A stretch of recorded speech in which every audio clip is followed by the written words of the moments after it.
നമസ്തേ.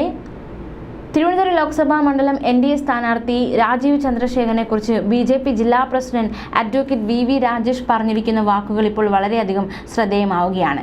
രാജ്യത്തിന്റെ പുരോഗതിക്കും നാടിന്റെ സമഗ്ര വികസനത്തിനും നരേന്ദ്രമോദി സർക്കാരിന്റെ പ്രതിനിധിയായി അനന്തപുരിയിൽ നിന്നും രാജീവ് ചന്ദ്രശേഖർ വിജയിക്കേണ്ടത് നമ്മുടെ ഓരോരുത്തരുടെയും ഉത്തരവാദിത്വവും നാടിന്റെ ആവശ്യവുമാണ് എന്നാണ് BJP ജില്ലാ പ്രസിഡന്റ് അഡ്വക്കേറ്റ് VV രാജേഷ് പറഞ്ഞിരിക്കുന്നത്.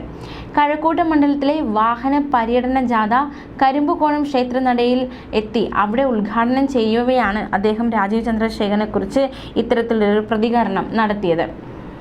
മണ്ഡലം പ്രസിഡന്റ് അഡ്വക്കേറ്റ് P വിഷ്ണു അധ്യക്ഷനായി ഈ പരിപാടിയിൽ. സ്ഥാനാർത്ഥി രാജീവ് ചന്ദ്രശേഖർ, സംസ്ഥാന ഉപാധ്യക്ഷ പ്രൊഫസർ VT രമ, ജില്ലാ സെക്രട്ടറി വെങ്ങാനൂർ സതീഷ്, മേഖലാ general secretary Chempazhanthy Udayan, BDJS സംസ്ഥാന സെക്രട്ടറി മുകേഷ്, മണ്ഡലം ജനറൽ സെക്രട്ടറി SS സുനിൽ, കൗൺസിലർമാരായ ഗായത്രി ദേവി, അർച്ചന മണികണ്ഠൻ തുടങ്ങിയവർ ഇവിടെയുള്ള പരിപാടിയിൽ പങ്കെടുത്തു. എന്തായാലും രാജീവ് ചന്ദ്രശേഖർ പ്രചാരണ പരിപാടികളുമായി മുന്നോട്ട് പോകുകയാണ്.